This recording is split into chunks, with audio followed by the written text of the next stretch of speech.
Je sais pas si tu vas arriver à voir, mais ma batterie est tellement en train de se réchauffer, ça fait de la fumée. Ça sort de la fumée de la voiture. Oh, la voiture elle va prendre feu.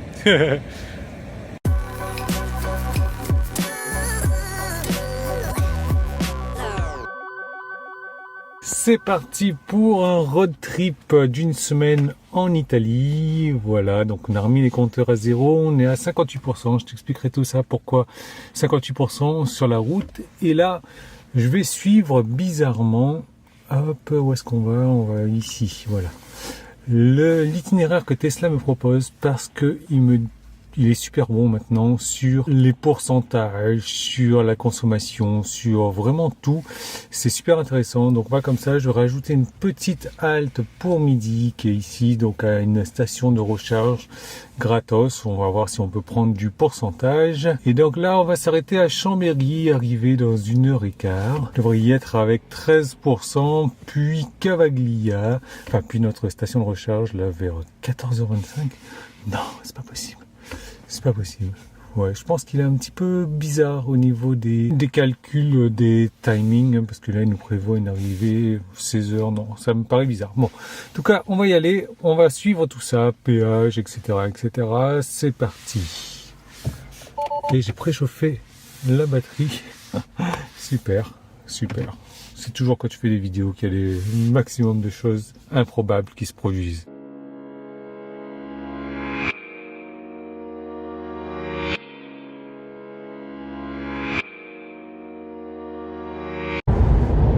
Bon, finalement, je me ravise à ne pas utiliser le GPS Tesla. Je vais te montrer pourquoi. Parce que là, on va s'arrêter à Chambéry pour 50 minutes au lieu d'1h05. Bon, bien, on va arriver au chargeur là-bas à 13h08.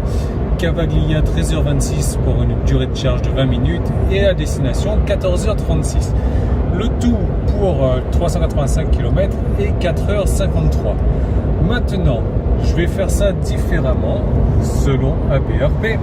J'annule le tout, je mets ma destination finale qui est celle-ci. Hop. Et là, il me refait passer encore par Chambéry, etc. Je rajoute mon étape de hop pour déjeuner, donc c'est le même trajet et je viens de me rendre compte que j'aurais pu zapper cette étape-là et rajouter directement la dernière qui est de s'arrêter au superchargeur de l'aire du Granier. Et là tu vois qu'on zappe Chambéry si on s'arrête à l'aire du Granier et regarde tout ce qu'on économise en fait. L'aire du Granier, on s'arrête que un quart d'heure. Allez, on ralentit, on va rester dans le camion, mais on arrive au chargeur là-bas à 10h54, qui est un petit peu bizarre parce que si on arrive à 10h12 plus un quart d'heure, ça fait 10h30. Là, on est en Italie. Bon, c'est bizarre. Mais on arrive à Cavaglia à 11h11 et finalement, on a 2h30 de trajet, 382 km. Donc, moi, ça me convient bien mieux comme ça. Merci encore une fois à BRP. Qu'est-ce que je serais sans toi, quoi. Franchement, se payer là 2 heures de plus avec le GPS Tesla, pas cool, pas cool, pas cool, hein. Bon, arrivé à 13%, 15 minutes de charge, mais ça c'est complètement faussé. D'ailleurs, prévoit que j'arrive à -3. Bon, c'est sympa, hein, c'est sympa. Bon, on verra ça. Moi, je vais me charger. Pause pipi obligatoire. On est sur du V3. On a toujours une borne là-bas pour 5 places de parking. Autre. Allez, allez, allez. Il fait bien froid dehors. On a une consommation exceptionnelle. On est chargé comme des mulets, faut dire. Mais la première consommation là, on est sur du 215. Voilà. Bon, on est sur du 0 degré. Ça pique pas mal, hein. Allez, c'est parti, pause pipi. Je sais pas si tu vas arriver à voir, mais ma batterie est tellement en train de se réchauffer, ça fait de la fumée. Ça sort de la fumée de la voiture. Oh, la voiture elle va prendre feu. Bon, je suis à 86%, encore 8 minutes de charge, mais le truc il déconne à plein tube là. 6% à Cavaglia, je vais rajouter mon étape intermédiaire maintenant, parce que si je rajoute ça, il me faisait arriver à l'étape intermédiaire genre 5%, et à Cavaglia à -20. Génial, donc Voilà, 5%. Je pense qu'on est bon. Je vais me taper un petit pourcent de plus pour arriver à 6% vers tac tac tac Cavaglia. J'ai rechargé pour 39 kWh quand même. Heureusement, je suis toujours gratuit, mais c'est plus pour longtemps à mon avis. Aujourd'hui même, je vais recommencer à payer les charges. Donc, allez, 87. J'ai vraiment un problème, la Cavaglia, allez, 6%, ça serait bien. Ah, ça y est, 6%. C'est parti. 0 degré dehors, miam miam miam miam. Il fait bon. Allez. Tac.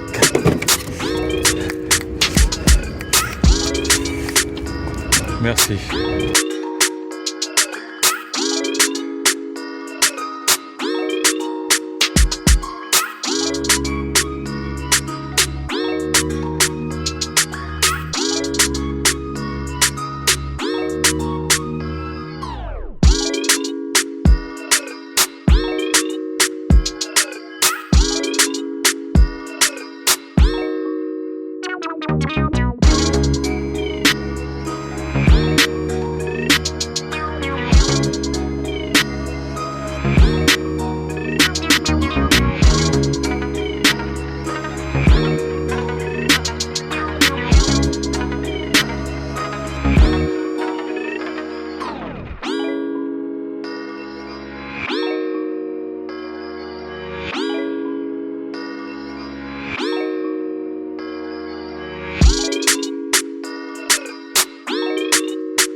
Bon, on est arrivé 12h58, il fait 13 degrés, il fait super beau, il fait chaud ici.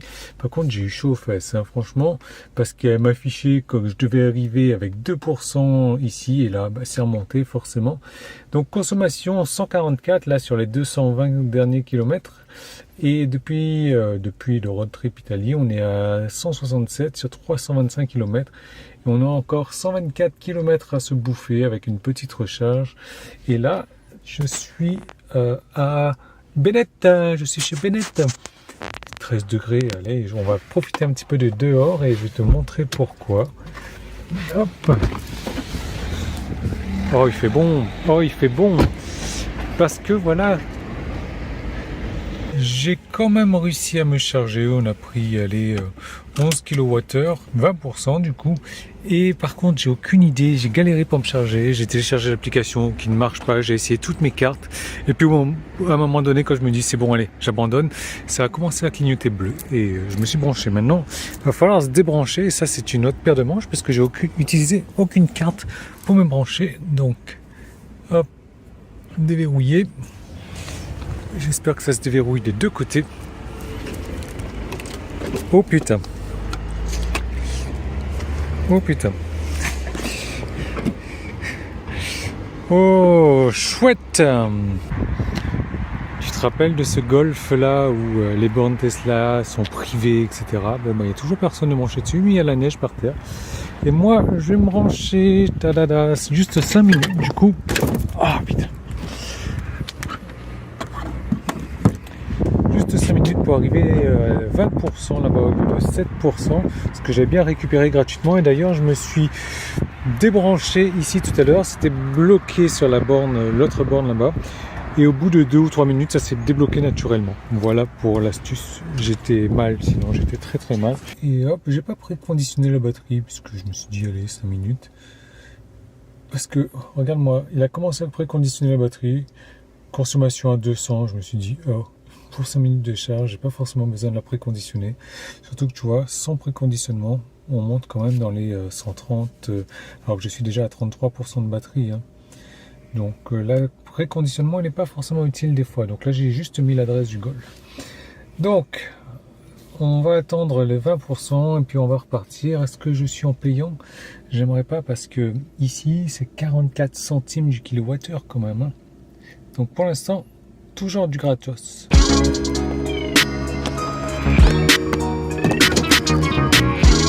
Ah non, pardon, c'est pour voir le pourcentage.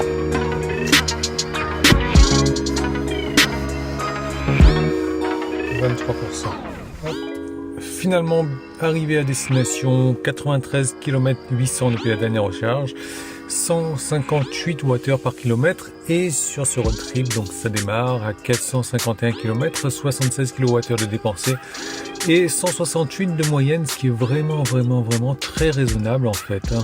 On n'a vraiment pas beaucoup consommé, par contre c'est au niveau des péages. Pour résumer, Lyon-Milan, 451 km, 76 kWh, 168 Wh par kilomètre. Et là je tiens à souligner et surligner et fluoter et mettre en gras souligné italique 168 parce que franchement quand j'avais commencé avec les préconditionnements et tout ça, j'étais à 200, 220 même. Il faut savoir qu'on a eu des températures allant jusqu'à moins 4 degrés, que la voiture était chauffée tout le long, que c'était de l'autoroute essentiellement, qu'on était 3 dans la voiture, qu'il y avait beaucoup de bagages. Donc franchement, gros point positif pour cette conso que j'estime quand même basse pour 450 bornes d'autoroute. On va commencer par la douloureuse comme d'habitude et c'est les péages. 88 € pour faire 451 km, ce qui fait quasiment 20 € pour 100 km. C'est de la folie. Si ça choque personne, moi je suis choqué pour le monde entier. Et oui, je suis passé par le tunnel de Fréjus encore une fois, même si mea culpa, et je remercie toutes les personnes d'ailleurs qui m'ont donné l'info ou redonné l'info qu'on peut passer par le mont Genèvre. Mais effectivement, pour un peu plus de 5 heures de route, je me suis dit, si je prends le mont Genèvre, ça va me faire 1 heure, voire 1 heure et demie en plus, sans compter qu'il va falloir que je mette les chaussettes et que j'enlève les chaussettes sur la voiture. Donc ça va peut-être me prendre une demi-heure, 3/4 d'heure de plus parce que j'ai jamais mis de chaussettes de ma vie. Je sais pas comment ça se met. J'ai préféré la jouer soft en passant par le tunnel de Fréjus. Mais bon, ben voilà, j'assume quoi. Hein. C'est presque 50 € pour l'aller-retour. Et là, dans ce calcul, je n'ai compté que la moitié, c'est-à-dire juste l'aller, mais quand même presque 20 € pour 50 bornes, la folie. Ensuite, je suis parti avec un peu plus de 50%, c'est-à-dire 26 kWh restants dans la batterie, que j'avais payé 16 centimes du kilowattheure sur la borne Kiwi, enfin avec la carte Kiwi. Coût total donc 4,16 €, ce qui m'a permis de rouler 155 km avec, donc on va dire 2,69 € pour 100 km. Ensuite, j'ai fait du superchargeur pour 49 kWh à 40 centimes en moyenne, puisqu'on soit un peu plus cher en Italie, soit 19,60 € au total pour se supercharger, presque 292 km, soit 6,72 € pour 100 km. J'ai fait la charge gratuite au supermarché, 11 kWh qui m'a permis de rouler 65 km. Donc en théorie, j'ai rechargé pour 86 kWh. J'ai dépensé que 76, oui, parce que je suis arrivé à destination avec 20% de batterie. En moyenne, le kilowattheure m'a coûté 28 centimes. J'ai payé pour ces 86 kWh 23,76 €. J'ai roulé 451 km, ce qui me fait une moyenne de 5,27 € pour 100 km. Au niveau des frais totaux, 86 kWh, toujours 28 centimes du kilowattheure. Ça m'est revenu péage inclus à presque 112 € pour 451 km, ce qui me revient à presque 25 € pour 100 km. C'est de la folie. Mais moi, j'ai des superchargeurs gratuits, puisque j'ai tout dépensé. Mais quand je suis arrivé à Milan, j'étais encore en superchargeur gratuit. J'ai rechargé donc pour 86 kWh, ça m'est revenu à 5 centimes environ par kilowattheure. J'ai payé 92,06 €, donc le péage et la charge de départ, pour 451 km, ce qui me fait un peu plus de 20 € pour les 100 km. Voilà pour les stats de cette allée. Dis-moi ce que tu en penses. Est-ce que tu aurais fait comme moi? Est-ce que tu serais passé par le tunnel de Fréjus? Ou alors tu serais parti sur le mont Genèvre, faire un détour d'un peu plus d'1 heure en mettant les chaussettes, en enlevant les chaussettes, etc. Laisse-moi savoir tout ça en commentaire. Abonne-toi à la chaîne, active les notifications et on se retrouve dans une prochaine vidéo.